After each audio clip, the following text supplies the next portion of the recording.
Now, I want to get into a little bit the ins and outs of starting a media business at this time because it's basically the apocalypse for digital media right now.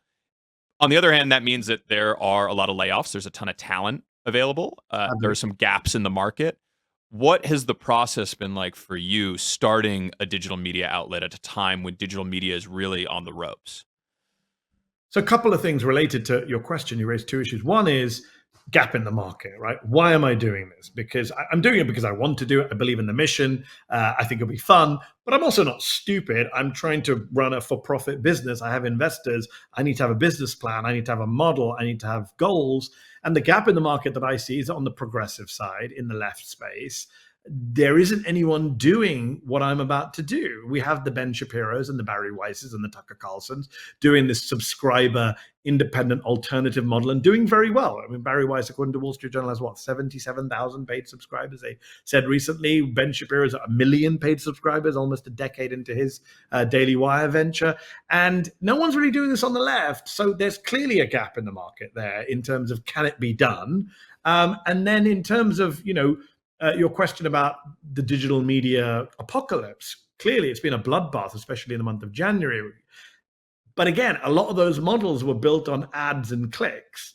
And this model is built on subscribers. If we get advertising money, great, but that's not what the model's built on. It's built on getting that direct relationship between people who follow me, will follow some of our contributors and say, we want that direct relationship. We want Mehdi's opinions or angles or takes in our inboxes in the morning. We want to tune in and watch the interviews he does that we used to watch on MSNBC or Al Jazeera English or whatever it was, but we're going to watch it on his platform.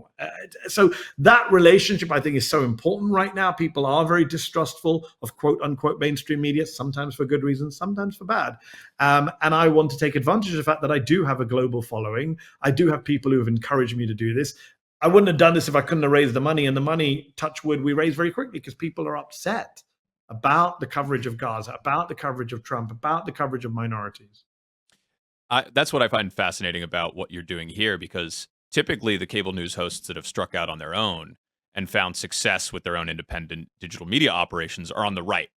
Because I think my theory is that the conservative media figures tend to have more loyal audiences than the mainstream hosts on networks like CNN, who are a little bit more tied to the institutions they work for. People tune into anchors on CNN, yes, typically in most cases because they want to watch CNN.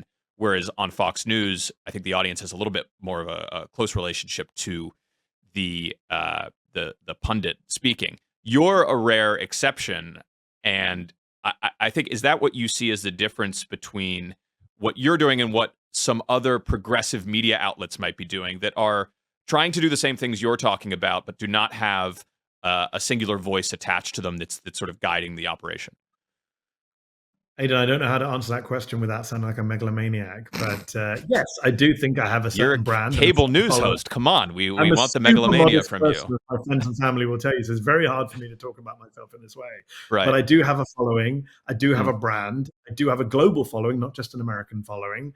And that was part of the calculations, right? If you build it, will they come? And so far, they are coming in their droves. We've exceeded our expectations. We've exceeded any targets that we had set for ourselves in the first few days. Right now, when I'm speaking to you, we're at something like 115,000 free subscribers. A big chunk of that are paid.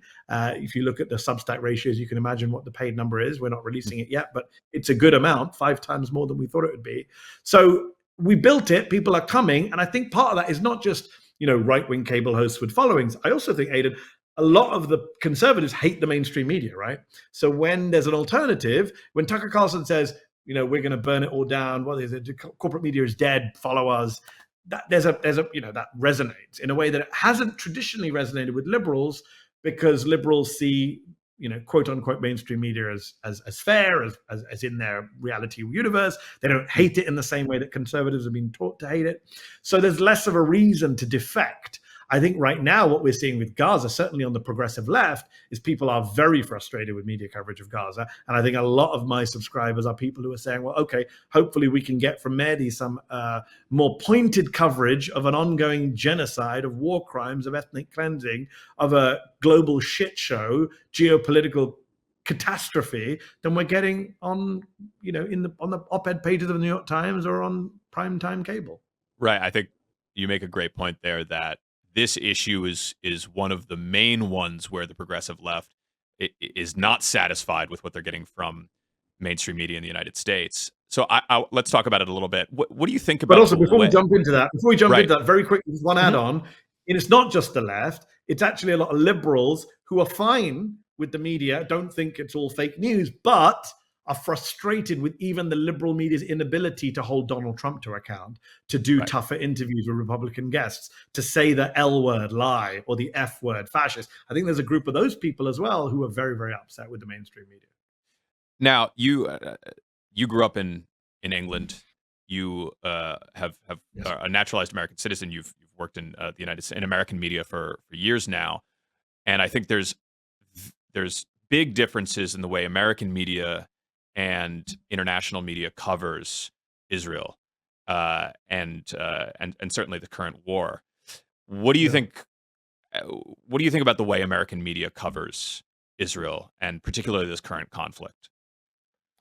I mean, there's a lot to say. It's a big question. I think we can simplify it and say that the US media has an institutional bias towards Israel, structural biases in favor of Israel. And unfortunately, just as it lets itself down structurally, institutionally on issues related to minorities, people of color, non-mainstream voices, the same applies in Palestine. I was on CNN recently, Aidan, with Abby Phillip, and I tried to make the point there to try and really drive home the point to the audience of American domestic viewers, which is, take, for example, the way in which we've covered police shootings of unarmed black men at traffic stops. For years, we dehumanized those black people. We treated them like criminals. We believed the police blindly. After George Floyd, after Breonna Taylor, we tried to kind of recalibrate a bit, not enough, but now we're a bit more skeptical of police statements, and we try and humanize black people a little bit more and not treat them all as automatic criminals on the run, rightly so. I try and apply that to the Palestine issue, which is where Palestinians have been dehumanized for so long, and we've just blindly taken Israel's word on everything, both at a political level in Congress and the White House, and at a media level, where you have Israeli spokespersons, flooding our airwaves, dozens of them, Mark Regev and Elon Levy and Colonel Lerner, and I keep going on Tal Heinrich. There's lots of them. They're very good at it, and they find very welcome homes on cable, on radio, in the op-ed pages of the Post and the Times. There was a study done, Ada, a few years ago, I think between 1970 and 2000 and something. I have to remember the date, but they did there was an academic study which found that only 2% of all the op-eds over decades and decades about Israel-Palestine were written by Palestinians in the New York Times. 2%. Right? In the Washington Post, I think it was even worse. I think it was 1%. So a tiny percentage of the op-eds in our mainstream papers about Palestinians are written by Palestinians. That's a problem. That leads to dehumanization, right? When we talk about, for example, Palestinians as numbers in our media, but Israelis get names and lives and biographies. Israelis always defending themselves. Palestinians are always attacking. Israelis are killed. Palestinians just die. They just drop dead of a heart attack, apparently. If you look at our headline writing, it's an atrocious headline writing industry. So there are multiple failures when it comes to our media coverage. And I think at the root cause of it is the inability to see Palestinians as real people with real hopes and dreams who should be treated equally to everyone else in the region. Now, as you noted, you've worked for major media institutions for much of your career. You worked for Sky News, the BBC, NBC News, MSNBC. Did you feel when you were working at those places pressure in how you could talk about Israel? Did it feel like that was something that you had to be careful about what you could say and what you could not say, or did you always feel like you could be outspoken? What's so interesting about the Israel issue within newsrooms, and the fact you asked me this question, many people have asked me this question, which tells us that many other journalists know that this is an issue, is that it doesn't even come down to pressure. It comes down to almost, in some cases, self-censorship. And I'm speaking broadly here, not just from my own experiences, but many people's experiences, which is, that if you say something a certain way, if you're not ultra careful, if you're not bulletproof in terms of the arguments you're raising or the facts you're presenting, you know there will be trouble. You know there will be complaints. You know this will become controversial. So in a sense, it's not like somebody's going to call you up and tell you must say this or that. It's more that there are people just super, super cautious and careful in our industry because nobody wants to get burned. Nobody wants to get called out. Nobody wants to get attacked as anti-Semitic. No one wants the pro-Israel lobby sending multiple emails to their groups like honestreporting.com and Camera. They send blizzards of emails to CNN, to NBC, to ABC. I wish people at home knew, I wish the ordinary viewers knew how much pressure they do apply. Now, that doesn't mean all news organizations roll over in the face of pressure.